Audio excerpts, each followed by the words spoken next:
Hello everyone, welcome to my channel. आज इस video में हम डिस्कस करने वाले हैं हमारा lecture number 1 and lecture number 2 में हमने जितने भी टॉपिक्स पढ़े हैं उनके बेसिस के ऊपर यहाँ पे एमसीक्यूज क्वेश्चन मैंने यहाँ पे रेडी किए हैं। ये लेक्चर नंबर 3 है, तो लेक्चर नंबर 4 में आपको फिर से अगेन हम थ्योरी वाला पोर्शन जो है कवर करेंगे। जैसे ही कोई एक टॉपिक कवर हो जाता है उसके बेसिस के ऊपर आपको एक शॉर्ट वीडियो ज़रूर मिलेगी उन टॉपिक्स के बेसिस के ऊपर जितने भी क्वेश्चंस रहेंगे, right. So without wasting any time video को शुरू करते हैं। वीडियो का फर्स्ट क्वेश्चन यहाँ पे देखो क्या बोला गया है। यहाँ पर बोला गया है कि टीचिंग जो है वो क्या है। Teaching is a bipolar process है, ट्राइपोलर प्रोसेस है, मल्टीपल लेवल प्रोसेस है, ये नन ऑफ दिस। तो हम सभी जानते हैं कि टीचिंग जो है वो एक तरीके की क्या है, ट्राइपोलर प्रोसेस है। ट्राइपोलर प्रोसेस क्यों है यहाँ पे समझते भी जाना, क्योंकि हर एक टाइप की टीचिंग जो है उसमें सबसे पहले क्या होते हैं आपके नंबर 1 पर आते हैं, that is your educational objectives, जो कि एजुकेशनल ऑब्जेक्टिव्स को कौन सेट करता है, हमारे टीचर्स, ठीक है। एंड सेकेंड नंबर पे है दैट इज़ लर्निंग एक्सपीरियंसेस। जब कोई टीचर जो है कोई भी लर्निंग मटेरियल जो है बच्चों के सामने पेश करता है तो उसकी वजह से बच्चों में क्या आते हैं, लर्निंग एक्सपीरियंसेस वो क्या करते हैं, फेस करते हैं, ठीक है। थर्ड लेवल के ऊपर आ जाता है, फिर उस लर्निंग एक्सपीरियंस को फेस करने के बाद सारा का सारा बच्चों में क्या आता है, बिहेवियर चेंज, ठीक है, दैट इज़ बिहेवियर चेंज। और ये बिहेवियर चेंज जो है वो टीचर में भी आता है एंड बच्चों में भी आता है, क्योंकि टीचर ने सबसे पहले क्या किया, एजुकेशनल ऑब्जेक्टिव सेट किए, कोई सब्जेक्ट मैटर प्रिपेयर किया, उसको क्या किया, फिर उसके ऑब्जेक्टिव्स सेट किए कि आज ये टॉपिक पढ़ाना है और जो भी टॉपिक पढ़ाया गया है उसमें से बच्चों को ये सारा का सारा याद हो जाए, तो कुछ उसके ऑब्जेक्टिव्स होंगे। उसके बाद वो सारा का सारा मटेरियल जो है बच्चों के सामने पेश करेगा, तो लर्निंग एक्सपीरियंसेस यानी एक प्रॉपर इंटरेक्शन होगी स्टूडेंट एंड टीचर के बीच में, जिससे लर्निंग एक्सपीरियंस क्या होगा, इन्हांस होगा। उसके बाद जो है लर्निंग एक्सपीरियंस के बाद बच्चों में क्या आता है, बिहेवियर चेंज आता है कि बच्चों को वो टॉपिक जो है वो समझ में आ गया और टीचर के अंदर भी बिहेवियर चेंज देखने को मिलता है कि उसने अपना जो कंटेंट है वो अच्छे तरीके से डिलीवर किया है। तो इसी वजह से हमारी जो आपकी जो टीचिंग प्रोसेस है that is a tripolar process, right. Next question की तरफ बढ़ते हैं। नेक्स्ट क्वेश्चन देखो यहाँ पे क्या बोला गया है। नेक्स्ट क्वेश्चन कहता है कि एंट्री जो बिहेवियर है या जो बच्चों की एबिलिटीज़ हैं is judged on which function. तो हम सभी जानते हैं कि हमने लेवल्स पढ़े थे, आपके memory level, understanding level and हमने पढ़ा था आपका रिफ्लेक्टिव लेवल। और वहाँ पे हमने क्या देखा था कि आपके जो फंक्शंस हैं, ठीक है, जब हम रिक्वायरमेंट्स के बारे में लेक्चर नंबर 1 में हम बात कर रहे थे कि टीचिंग की कौन कौन सी रिक्वायरमेंट्स होती हैं, तो वहाँ पर हमने 3 फंक्शन भी पढ़े थे, ठीक है। डायग्नोस्टिक था, इवैल्यूएशन था एंड प्रिस्क्रिप्टिव लेवल था। तो एंट्री बिहेवियर जो है यानी बच्चों की एबिलिटीज़ को हम कब जज कर लेते हैं, डायग्नोस्टिक फंक्शन के ऊपर ही, ठीक है, डायग्नोस्टिक लेवल के ऊपर ही बच्चों की जो एंट्री बिहेवियर है कि बच्चों को इस टॉपिक के बारे में पता है या नहीं पता है, बच्चों की कॉग्निटिव एबिलिटीज़ कितनी है, उनको पहले ही जज कर लिया जाता है आपके डायग्नोस्टिक लेवल के ऊपर, राइट। अगर किसी बच्चे ने वो वीडियो नहीं देखी है तो lecture number 1 and lecture number 2 की तरफ जाइए, वहाँ पे बहुत अच्छा कंटेंट जो है आपको देखने को मिलेगा और उन्हीं की बेसिस के ऊपर जो है आप इन क्वेश्चंस को इजीली अटेम्प्ट कर पाओगे। थर्ड क्वेश्चन देखो, थर्ड क्वेश्चन क्या बोला गया है कि नंबर ऑफ वेरिएबल्स जो हैं टीचिंग रिक्वायरमेंट्स में कितने होते हैं। तो हम सभी जानते हैं हमने 3 टाइप की वेरिएबल्स पढ़े थे। सबसे पहला जो वेरिएबल है वो कौन सा होता है, आपका टीचर। विदाउट टीचर जो है टीचिंग शुरू भी नहीं होगी, ठीक है, टीचिंग का कोई मतलब ही नहीं बनता। तो सबसे पहले हमें रिक्वायरमेंट्स किसकी होती है, टीचर की होती है। उसके बाद हमें क्या चाहिए होता है, एक इंटरवीनिंग मीडियम चाहिए होता है, यानी सब्जेक्ट मैटर चाहिए होता है, सब्जेक्ट मैटर चाहिए होता है, जिसको हम क्या बोलते हैं, इंटरवीनिंग मीडियम। जो भी टॉपिक या जो भी चैप्टर या जो भी सब्जेक्ट पढ़ाए जा रहे हैं उन सभी को हम क्या बोलेंगे, intervening medium. And third number पे हमने ये सब्जेक्ट मैटर किसको डिलीवर करना है, दैट इज़ स्टूडेंट्स को। तो इट मीन्स हमें टीचिंग रिक्वायरमेंट्स में नंबर ऑफ वेरिएबल्स 3 चाहिए होते हैं, टीचर चाहिए होता है, इंटरवीनिंग मीडियम यानी सब्जेक्ट मैटर चाहिए होता है एंड थर्ड नंबर पे हमें स्टूडेंट्स चाहिए होते हैं। तो ऑप्शन नंबर सी जो है वो क्या है, इस क्वेश्चन का बिल्कुल सही आंसर है। नेक्स्ट क्वेश्चन देखो, नेक्स्ट क्वेश्चन बोला गया है, क्वेश्चन नंबर 4 है, subject matter is not in structured form, कि सब्जेक्ट मैटर जो है वो स्ट्रक्चर्ड फॉर्म में नहीं है, and like problem centred where main focus of the student is to, it means ये आपको स्टेटमेंट दी गई है और आपने ये बताना है कि जब आपका सब्जेक्ट मैटर यानी कोई टॉपिक जो है वो स्ट्रक्चर फॉर्म में नहीं है, ठीक है, इट मीन्स वो कैसा है, प्रॉब्लम सेंटर्ड है, तो वहाँ पे बच्चों का मेन फोकस जो है वो क्या रहेगा। देखो प्रॉब्लम सेंटर्ड हमने बात की थी आपके रिफ्लेक्टिव लेवल के ऊपर कि ये किस तरीके से काम करता है, आपका ओपन एंड लाइक मैंने एक टर्म यहाँ पे इंट्रोड्यूस की थी। तो प्रॉब्लम सेंटर का मतलब यहाँ पे क्या हो गया, इट मीन्स वहाँ पे प्रॉब्लम को क्या किया जा रहा है, प्रॉब्लम को रेज किया जा रहा है एंड फिर वो प्रॉब्लम क्या रहेगी, problem solve, problem raise and problem solve. Problem centre का ये मतलब होता है कि प्रॉब्लम को रेज करो एंड बच्चों को वो प्रॉब्लम सॉल्व करने के लिए दो। तो यहाँ पे सब्जेक्ट मैटर का तो कोई लेना देना है नहीं, क्योंकि सब्जेक्ट मैटर जो है बच्चा पहले ही अंडरस्टैंडिंग लेवल के ऊपर पढ़ चुका है, मेमोरी लेवल के ऊपर पढ़ चुका है। तो इट मीन्स यहाँ पे बच्चों का जो मेन फोकस होगा वो किसके ऊपर होगा कि जो उनको प्रॉब्लम दी गई है, ये जो प्रॉब्लम उनके सामने रेज की गई है उसको वो क्या करे, सॉल्व करे। इट मीन्स उसके पीछे का रीज़न जो है वो क्या करे, फाइंड आउट करें। तो टीचर को ब्लेम करना बिल्कुल भी नहीं, आस्क द टीचर, टीचर को वो नहीं पूछ सकते। जब कभी भी उनको प्रॉब्लम सेंटर आपने बोल दिया, आपने सिचुएशन रेज कर दी, तब नहीं पूछ सकते हैं, उससे पहले जो है बच्चा जो है वो पूछ सकता है, राइट। उसके बाद है आपका ऑप्शन नंबर सी यानी find reason behind the problem. तो ये क्या है, बिल्कुल सही आंसर है इस क्वेश्चन का।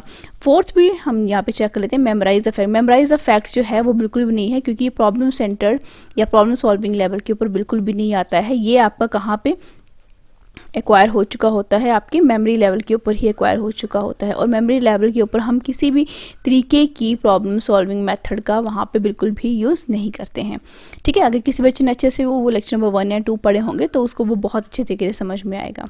नेक्स्ट क्वेश्चन की तरफ बढ़ते हैं। क्वेश्चन नंबर 5 देखो क्या बोला गया है, use of scientific approach and acquiring the skills leads to which theory. It means आपके पास एक ऐसी थ्योरी है जिसमें आप किसका यूज़ कर सकते हो, साइंटिफिक अप्रोच का यूज़ कर सकते हो, जिसकी वजह से आपको क्या हासिल होता है, आपकी स्किन जो है वो अच्छे तरीके से निखर कर आती है।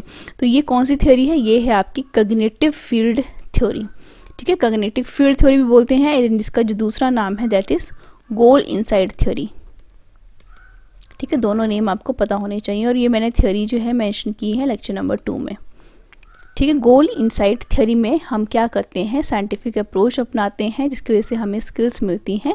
तो बच्चा यहाँ पे क्या करता है, बेसिकली प्रॉब्लम सॉल्व कर रहा होता है, ठीक है। और प्रॉब्लम सॉल्व किस तरीके से करेगा, using the power of his और हर रीजनिंग। रीजनिंग पावर है, इमेजिनेशन पावर है, इन सभी का यूज़ करके वो क्या करता है, इमेजिनेशन पावर, इन सभी का यूज़ करता है। वो कौन सी थ्योरी का यूज़ करता है, गोल इनसाइड थ्योरी या कॉग्निटिव फील्ड, यानी cognitive means higher mental abilities का यूज़ करेगा और साइंटिफिक अप्रोच भी लगाएगा टू एक्वायर द स्किल्स, ठीक है। नेक्स्ट क्वेश्चन देखो, यानी इस क्वेश्चन का जो सही आंसर है that is option number A. Next question देखो, क्वेश्चन नंबर 6 है, identification of the relationship and development of the generalised insight among students comes under which level. It means हमें यहाँ पे लेवल बताना है। तो लेक्चर नंबर 2 में हमने 3 लेवल्स पढ़े थे, उनमें से ही कोई एक लेवल होगा। अब क्वेश्चन को ध्यान से पढ़ो कि यहाँ पे क्या हो रहा है, identification of the relationship and development of the generalised insight. It means relationship को क्या करना है, हमने आइडेंटिफाई करना है और क्या है, डेवलपमेंट होगी किसकी, जनरलाइज्ड इनसाइट की। इट मीन्स आपके पास क्या है, न्यू फैक्ट्स आ चुके हैं, आप उनको ही क्या करोगे, उन्हीं के बीच में रिलेशनशिप को फाइंड आउट करोगे एंड वहाँ पे डेवलपमेंट होगी आपकी जनरलाइज्ड इनसाइट की, ठीक है। तो ये सारा का सारा जो है कौन से लेवल के ऊपर आता है, ये आता है आपका अंडरस्टैंडिंग लेवल के ऊपर, ठीक है। यहाँ पे मैंने आपको 3 लेवल बताए थे अंडरस्टैंडिंग लेवल में। ये आपकी कौन सी थ्योरी के अंडर मैंने आपको समझाया था, दैट इज गेस्टॉल्ट थ्योरी, ठीक है। गेस्टॉल्ट थ्योरी के अंदर मैंने आपको ये बताया था, वहाँ पे 3 लेवल जो थे मैंने आपको वो भी बताए थे कि जो 3 लेवल हैं वो कौन कौन से हैं, ठीक है। तो 3 लेवल जो थे वो वहाँ पे कौन थे, मैंने आपको एक बताया था हार्वर्ड का और एक बताया था आपको गेस्टॉल्ट थ्योरी के बारे में, ठीक है। अंडरस्टैंडिंग लेवल के ऊपर हमारे पास 2 ही थ्योरीज आती हैं, एक है आपके पास हर्बर्ट थ्योरी और दूसरी है आपके पास गेस्टॉल्ट थ्योरी। तो गेस्टॉल्ट थ्योरी में मैंने 3 टाइप के लेवल की बात करी थी, दैट इज़ आई, पी, आई के ऊपर क्या होता है, इनसाइट जो है अकर होती है व्हेन द स्टूडेंट रिकॉग्नाइज कर लेता है रिलेशनशिप को, ठीक है, जो कि उसको न्यू प्रॉब्लम सॉल्व करने में मदद करेगी रियल लाइफ में। सेकंड स्टेप में क्या होता है कि वो उस प्रॉब्लम को कैसे देखता है, परसेप्शन ऑफ द जो सिचुएशन है या प्रॉब्लम है वो एज अ होल देखता है, इसलिए इसको हम क्या बोलते हैं, गेस्टॉल्ट थ्योरी बोलते हैं। एंड थर्ड लेवल के ऊपर आकर वो क्या करता है, identification of the relationship and the development of the generalised fact, जो भी उसको इन्फॉर्मेशन पहले मिली है उसको वो क्या करेगा, अच्छी तरीके से आइडेंटिफाई करेगा क्या रिलेशनशिप है इसका, ठीक है, and development of the generalised insight, ठीक है, जिसकी वजह से वो क्या करेगा, रियल लाइफ प्रॉब्लम को सॉल्व कर पाएगा। अब ये सारी की सारी आइडेंटिफिकेशन ऑफ रिलेशनशिप, ये इन्फॉर्मेशन पहले उसको कहाँ से आ रही है, इसके पहले वाला जो लेवल है that is your memory level. Memory level से जो कुछ भी उसने गेन किया, जो कुछ भी उसको क्या मिले, वहाँ पर फैक्ट्स मिले या इन्फॉर्मेशन मिली, ठीक है, उन्हीं को आगे क्या करेगा, वो आइडेंटिफाई करेगा उन फैक्ट्स के बीच में रिलेशनशिप क्या है, उस इंफॉर्मेशन के को आइडेंटिफाई करके उसमें क्या करेगा, वो रिलेशनशिप बिठाने की कोशिश करेगा, ठीक है, जिसकी वजह से डेवलपमेंट ऑफ जनरलाइज्ड इनसाइट होगी, जो अंदर से उसको प्रेरित करेगी कि उसने अब क्या करना है, इस प्रॉब्लम को किस तरीके से सॉल्व करना है। तो ये सारा का सारा कौन से लेवल के ऊपर आ रहा है, अंडरस्टैंडिंग लेवल के ऊपर, या और कौन सी थ्योरी के अंडर आ रहा है, गेस्टॉल्ट थ्योरी। लेवल कौन सा है यहाँ पे, थर्ड वाला, दैट इज आई, आइडेंटिफिकेशन। ये फर्स्ट वाला कौन सा था, इनसाइट, कि पहले उसके अंदर ये भावना जागेगी, जो स्टूडेंट रिकॉग्नाइज करेगा रिलेशनशिप को, ठीक है, कौन से रिलेशनशिप, कौन से फैक्ट जो कि उसने मेमोरी लेवल के ऊपर क्या किए हैं, अटेंड किए हैं। नेक्स्ट क्वेश्चन की तरफ बढ़ते हैं। क्वेश्चन नंबर 7 देखो, perception of the situation under understanding level, ठीक है, डिफाइंस विच थ्योरी। अभी हमने पिछले क्वेश्चन में देखा कि परसेप्शन ऑफ द सिचुएशन हम कैसे लेंगे, as a whole, as a whole. और जब कभी भी हम एज अ होल लेते हैं किसी भी सिचुएशन को, तो वो कौन सी थ्योरी बन जाती है, आपकी गेस्टॉल्ट थ्योरी। मैंने अभी पीछे ही एक्सप्लेन किया, ठीक है। और लेवल भी कौन सा था, वो अंडरस्टैंडिंग लेवल था। यानी इस क्वेश्चन का जो सही आंसर है that is option number B. Question number 8 देखो, यहाँ पर बोला गया है कि एनालिटिक सिंथेटिक मेथड का यूज़ जो है कौन से लेवल के ऊपर किया जाता है। तो सबसे पहले तो आप ये समझो कि एनालिटिक मेथड और सिंथेटिक मेथड का यूज़ आप कहाँ पर करोगे। ऑब्वियस सी बात है कि जहाँ पर आपने बच्चे के अंदर क्या बिठानी है, अंडरस्टैंडिंग बिठानी है, ठीक है। इट मीन्स वहाँ पे आप क्या करोगे, प्रॉपर डिस्कशन भी करोगे वहाँ पे, ठीक है, प्रॉपर डिस्कशन करोगे। एंड उसको बच्चों को आपने क्या देने हैं, एग्जाम्पल्स भी देने हैं, ठीक है, एग्जाम्पल देने हैं, जिसको हम क्या बोलते हैं, एग्जाम्पलिफिकेशन मेथड, ठीक है। तो ये सारे के सारे मेथड जो है जहाँ पर प्रॉपर डिस्कशन, इंटरेक्शन और एग्जाम्पल्स देके बच्चों को समझाया जाता है, जिस अप्रोच को हम क्या बोलते हैं, एनालिटिक एंड सिंथेटिक मेथड, जो है कौन से लेवल के ऊपर किया जा रहा है, आपका अंडरस्टैंडिंग लेवल के ऊपर किया जा रहा है, ठीक है। क्योंकि मेमोरी लेवल के ऊपर तो उसको क्या करना है, बच्चे को सिर्फ फैक्ट्स या इन्फॉर्मेशन को याद रखना है। रिफ्लेक्टिव लेवल के उसको क्या करना है, प्रॉब्लम को सॉल्व करना है, ठीक है। तो यहाँ पे हम कौन से मेथड का यूज़ करेंगे, एनालिटिक एंड सिंथेटिक मेथड का अंडरस्टैंडिंग लेवल के ऊपर। नेक्स्ट क्वेश्चन की तरफ बढ़ते हैं।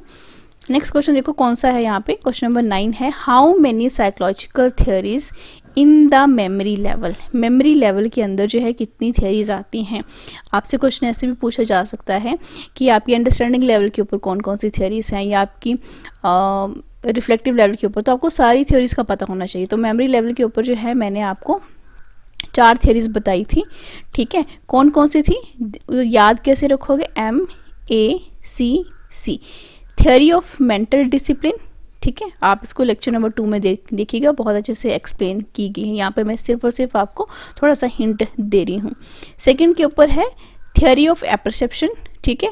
एंड ये C दूसरी बार आ गया है, ठीक है, 2 ही C हैं यहाँ पे, ठीक है। और ये C जो है किसको डिनोट कर रहा है, थॉर्नडाइक थियरी ऑफ कनेक्शनिज्म।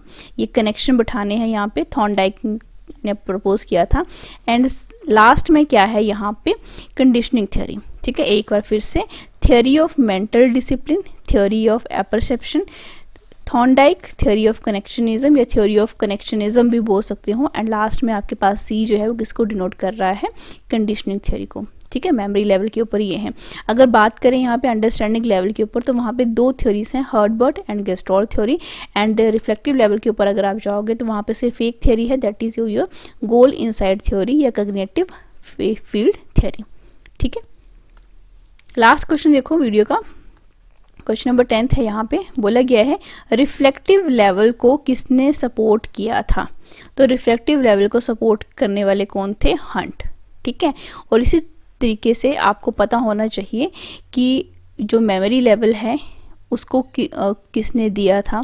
ठीक है, और आपको ये भी पता होना चाहिए कि अंडरस्टैंडिंग लेवल जो है वो किसके थ्रू दिया गया था। तो लेक्चर नंबर 2 को अगर किसी बच्चे ने बड़े अच्छे तरीके से पढ़ा होगा तो वो बच्चा जो है बड़े अच्छे तरीके से बता पाएगा। यहाँ पर मैं हिंट भी प्रोवाइड कर देती हूँ। रिफ्लेक्टिव लेवल हंट के थ्रू दिया गया था, अंडरस्टैंडिंग लेवल जो है उसको प्रपोज किया था मॉरिसन ने, एंड जो आपका फर्स्ट लेवल है दैट इज़ मेमोरी लेवल, तो उसको प्रपोज किया था आपके हर्टबर्ट ने। ठीक है, और आपसे भी पूछा जा सकता है कि इसमें हाईएस्ट लेवल कौन सा है। तो हम जानते हैं सबसे पहले आता है आपका मेमोरी लेवल, उसके ऊपर आता है आपका अंडरस्टैंडिंग लेवल एंड लास्ट में आता है आपका रिफ्लेक्टिव लेवल। तो टॉप मोस्ट में कौन है आपके पास, आपका रिफ्लेक्टिव लेवल। ठीक है, उसके बाद सबसे पहले हम नीचे से शुरू होंगे मेंटल लेवल से। ये जो हियरार्किकल ऑर्डर है ये कुछ इस तरीके से ऊपर की तरफ जाएगा।